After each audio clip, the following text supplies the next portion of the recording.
Well, I was finally able to get enough supplies together to start building my computer room, which I'm calling my CIC, Combat Information Center. Well, anyway, I'm a big Battlestar Galactica fan from the new series, so it's kind of inspired by that. This is the actual V-berth before I started the construction. I had to rip off some of the wood that was actually on the hull and stuff like that, so getting it ready to go here. And just a before, this whole corner was completely rotted out. I reconstructed from the outside in on it, and we'll be covering up all that during this construction. And this is the chair that's actually going to be used in it. And the floors are in kind of bad shape, but we'll be redoing them as well. So the first thing I did was start pulling off all the old strapping that was used for the plywood walls. Getting all of that off of there using a chisel and a hammer. Trying to make it as smooth as possible so I'd have less sanding to do. Once I got all that off, I started making my templates for my floor. I had to raise the floor up quite a bit to meet the top level so that I could actually sit the chair level, since it was definitely a larger chair than what should be in here. Just cutting my templates out, getting them set to the mast, which is actually kind of in the way of the desk, but working around it completely. The template's just about done right here. I just started to add a little extra piece over on the side so that I could get some more support. These are the supports to actually raise the floor up. Next I used the template and I started marking off where I'm going to cut on my new oak plywood. This is a 3/4 inch ply. It's really nice, looks really good, nice and clean, and it varnished out really well. I'm using a straight edge to get all the straight edges that the template couldn't really do. Then I test fitted the floor, and it fit pretty much perfect. That's a good thing about making templates. This is the floor support, countersunk holes so I could get the screws in. I didn't have to use like a ton of long screws. This is the extension that I use for the floor so that the actual base of the chair can fit and doesn't fall off the edge. This is actually epoxied on and then supported from underneath by 2 extra brackets and a support that comes off to the side. To start mounting the floor, I'd countersunk my holes so that my screws could go in and I could plug them afterwards so that I'd still have a nice smooth floor and there'd be nothing to collect trash. So these are the countersunk holes, and the extensions are already epoxied and ready to go. After that, here's my lines for the actual desktop. I used another 2x4 mounted on the wall to support the actual desktop. Then I went ahead and finished up a template for the actual desktop itself. I then put the chair together. This way I can go ahead and test the height of the chair compared to the desktop just to make sure everything's perfect. I used 2x4s, which is the exact height of the feet that I'm going to be using on the chair. I then built a 2x4 frame for the desktop. I wanted it very, very strong because I'm going to be storing sails on top of it and who knows what during cruising.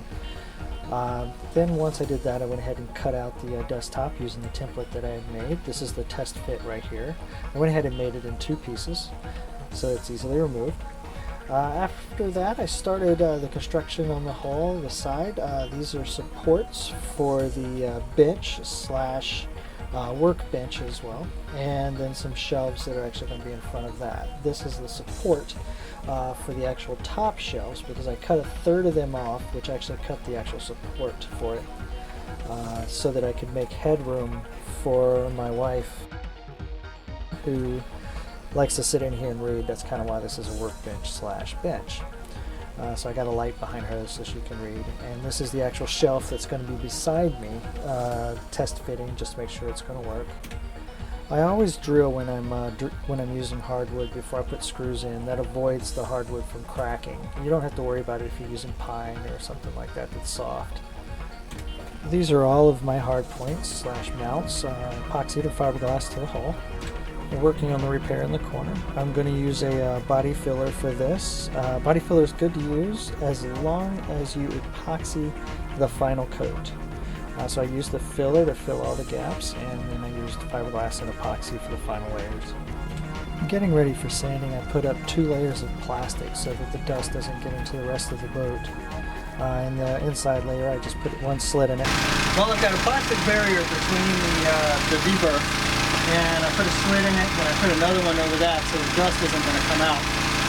So I'm going to be sanding a lot of fiberglass, so I need to make sure that I'm protected, because believe me, you do not want to try to sleep at night after sanding fiberglass without being covered.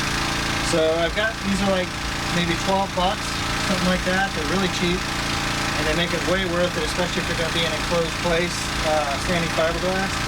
I use goggles, a mask, gloves, I'm wearing socks, and it's hot as hell out here right now. So I'm going to get up front, start sanding this, and hopefully it won't take me too long. Well, this is the finished product after sanding. I sanded all of my corners, rounded some edges, did the floor at the same time so I could get that out of the way, and this is pretty much everything sanded. This is the primer coat. Went ahead and primed everything that I was going to be painting. It's definitely recommended to use a primer coat. Make sure that the paint's sticking, and I'm using a really nice oil-based paint from Behr, which I've used before, and it works really well and lasts a long time. I'm priming and painting all the pieces, including the undersides of the pieces that I'm going to be varnishing. There's no need in using the varnish on the underside, and it's more protected with the paint underneath anyway. I went with a gray that was kind of close to the interior of the Galactica, and it kind of went actually a little better than I thought it would. For the trim, I went with Stealth Black, and it closely resembles the black that's used around all the trim on the Galactica CIC, all of the control panels and stuff like that. Again, semi-gloss with everything, so it's easily cleanable. I didn't want to go flat because it's almost impossible to clean flat paint. Finally getting to the varnish, I varnished all of my pieces that I still wanted that wood look to, which includes the oak plywood, which looks really nice once it was varnished. And at the same time, I went ahead and varnished the floor, and it came out really nice. One of the last things I did was start wiring all of my lights in. I wanted some blue and red LEDs in the background to give it some accent and kind of some ambiance, just like the CIC on the Galactica. So I've got quite a few LEDs in there.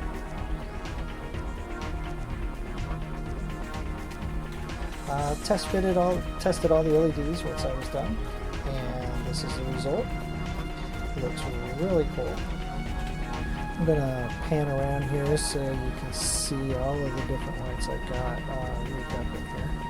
The lights in the actual CIC were green and red, but I got a really good deal on the blues. And here we go with the final product. This is after everything's been sanded, varnished, painted, you name it. This is the finished product. Well, actually, I take that back. It's not actually completely finished. I'm going to be putting in a control panel that's kind of triangular shaped like the ones in the Galactica. And with the actual buttons that you can kind of get from Radio Shack that look like that.